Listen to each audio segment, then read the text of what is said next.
How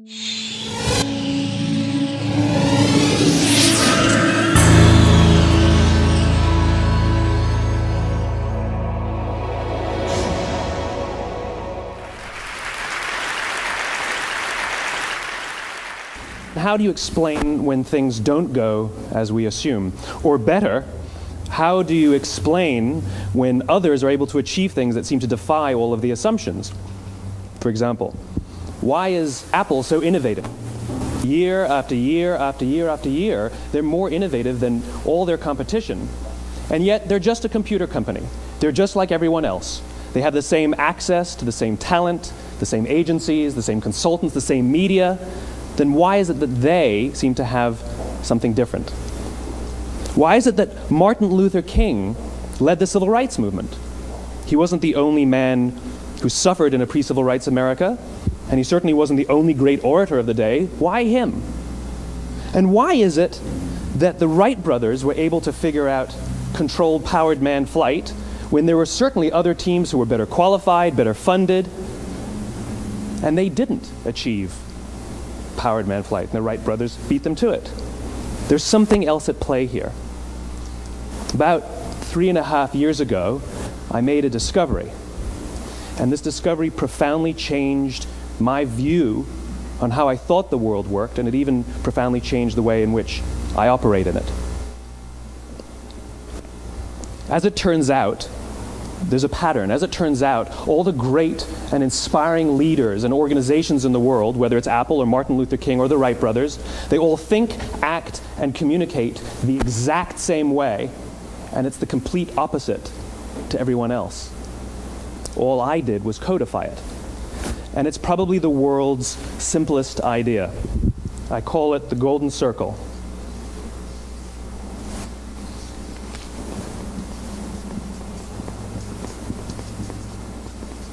Why, how, what?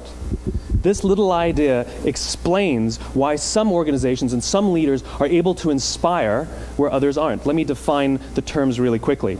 Every single person, every single organization on the planet knows what they do, 100%. Some know how they do it, whether you call it your differentiating value proposition or your proprietary process or your USP. But very, very few people or organizations know why they do what they do. And by why, I don't mean to make a profit. That's a result. It's always a result. By why, I mean what's your purpose? What's your cause? What's your belief? Why does your organization exist? Why do you get out of bed in the morning? And why should anyone care?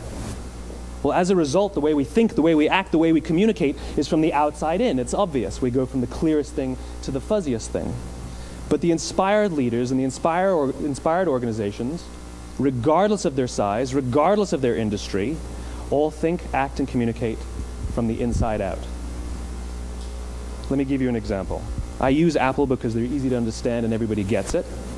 If Apple were like everyone else, a marketing message from them might sound like this. We make great computers. They're beautifully designed, simple to use, and user-friendly. Want to buy one? Meh.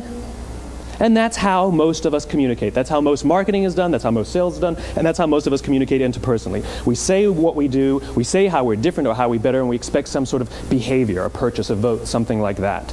Here's our new law firm. We have the best lawyers with the biggest clients. We have, we always perform for our clients, do business with us. Here's our new car. It gets great gas mileage. It has, leather seats. Buy our car. But it's uninspiring. Here's how Apple actually communicates. Everything we do, we believe in challenging the status quo. We believe in thinking differently. The way we challenge the status quo is by making our products beautifully designed, simple to use, and user-friendly.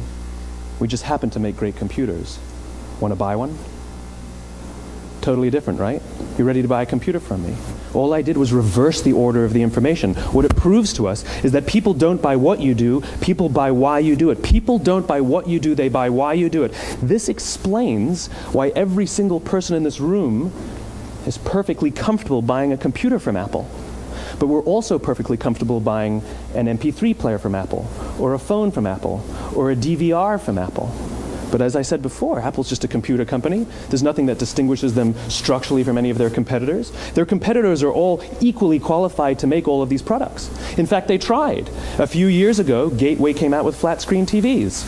They're eminently qualified to make flat screen TVs. They've been making flat screen monitors for years. Nobody bought one.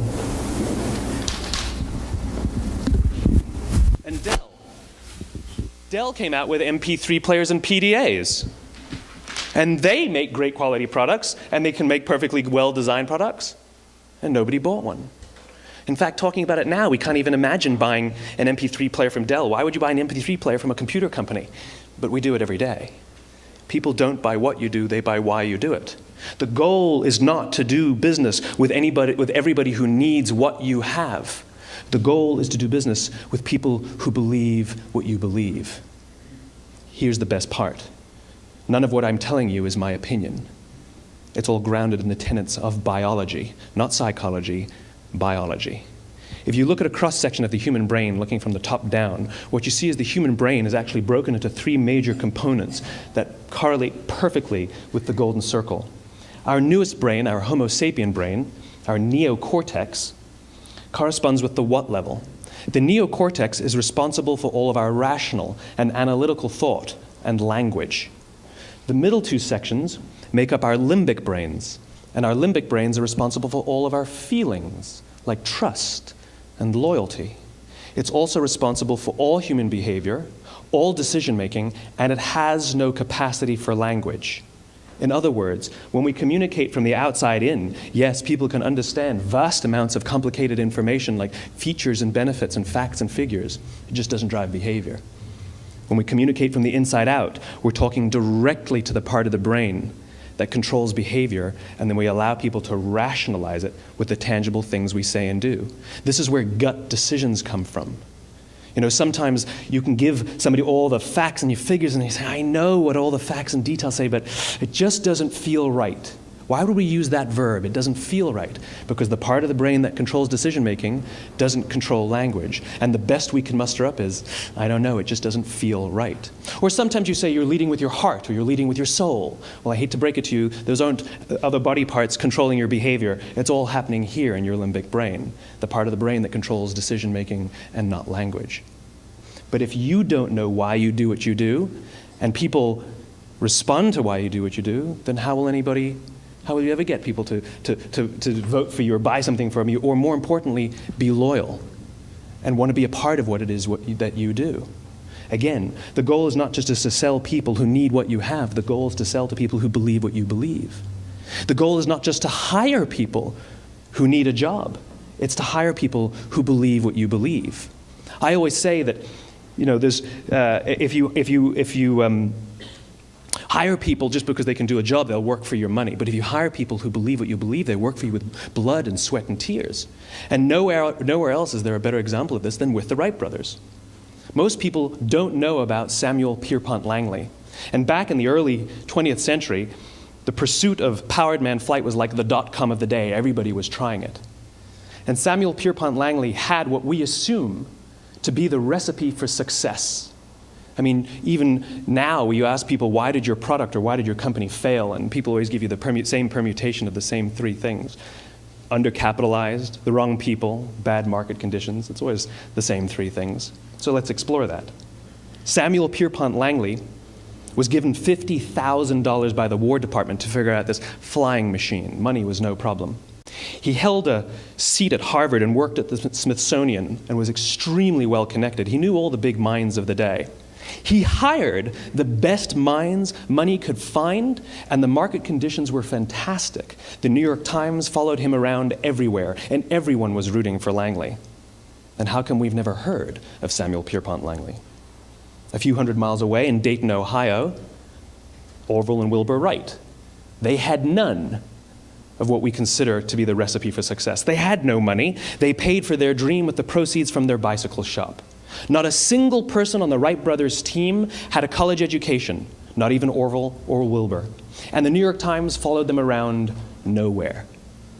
The difference was Orville and Wilbur were driven by a cause, by a purpose, by a belief. They believed that if they could figure out this flying machine, it'll change the course of the world. Samuel Pierpont Langley was different. He wanted to be rich and he wanted to be famous. He was in pursuit of the result. He was in pursuit of the riches. And lo and behold, look what happened. The people who believed in the Wright brothers' dream worked with them with blood and sweat and tears. The others just worked for the paycheck. And they tell stories of how every time the Wright brothers went out, they would have to take 5 sets of parts because that's how many times they would crash before they came in for supper. And eventually, on December 17th, 1903, the Wright brothers took flight. And no one was there to even experience it. We found out about it a few days later. And further proof that Langley was motivated by the wrong thing, the day the Wright brothers took flight, he quit. He could have said, "That's an amazing discovery, guys. Now we'll improve upon your technology." But he didn't. He wasn't first. He didn't get rich. He didn't get famous. So he quit. People don't buy what you do, they buy why you do it. And if you talk about what you believe, you will attract those who believe what you believe. Well, why is it important to attract those who believe what you believe?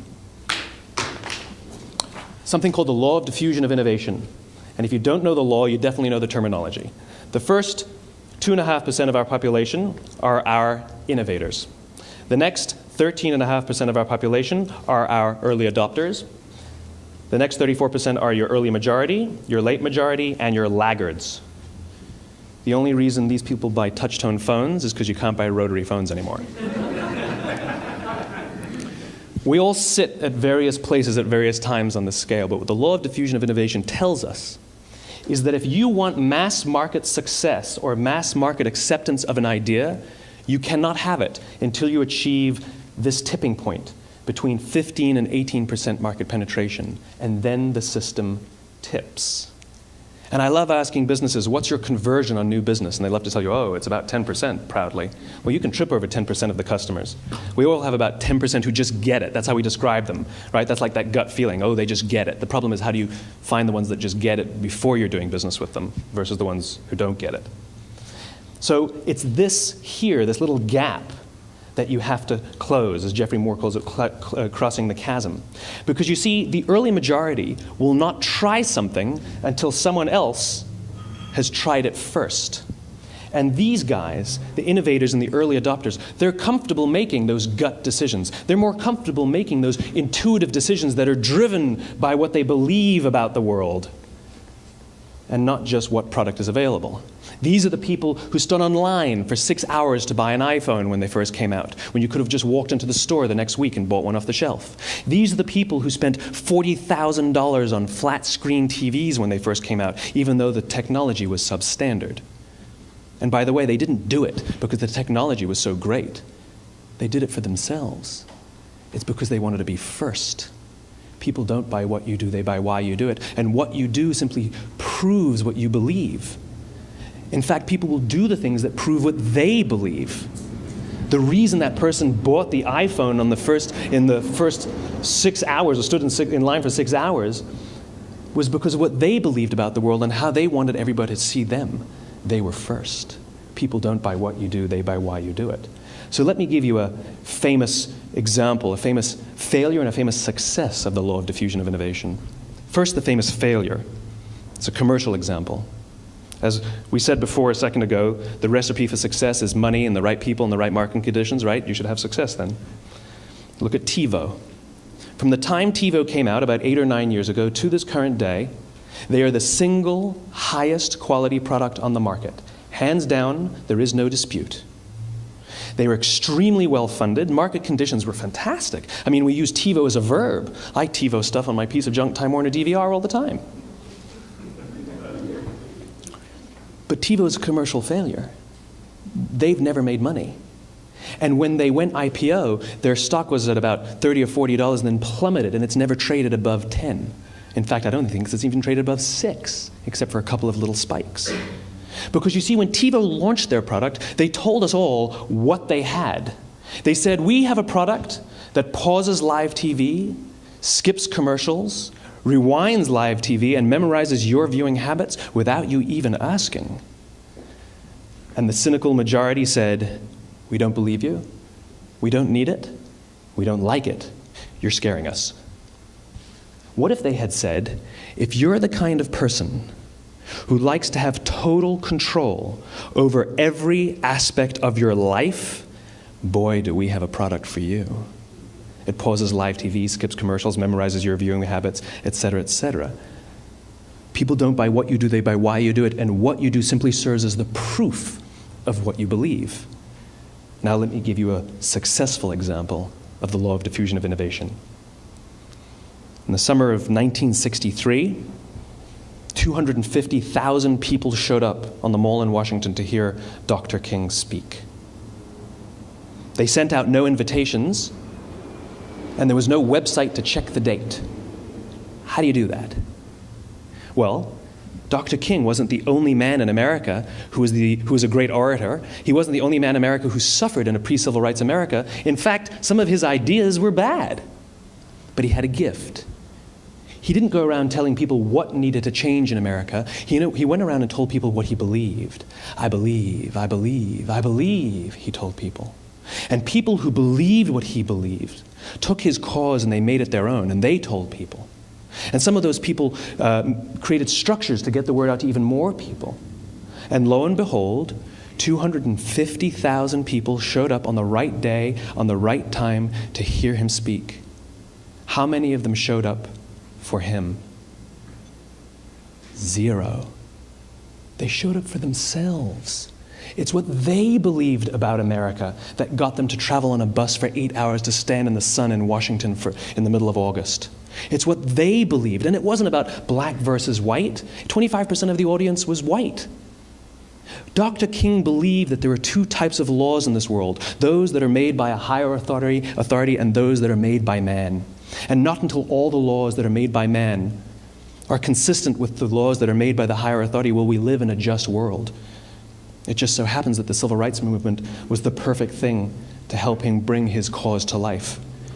We followed him not for him, but for ourselves. And by the way, he gave the I have a dream speech, not the I have a plan speech.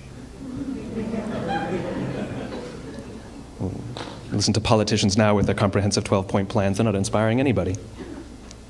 Because there are leaders and there are those who lead. Leaders hold a position of power or authority, but those who lead inspire us. Whether they're individuals or organizations, we follow those who lead not because we have to, but because we want to. We follow those who lead not for them, but for ourselves. And it's those who start with why that have the ability to inspire those around them or find others who inspire them. Thank you very much.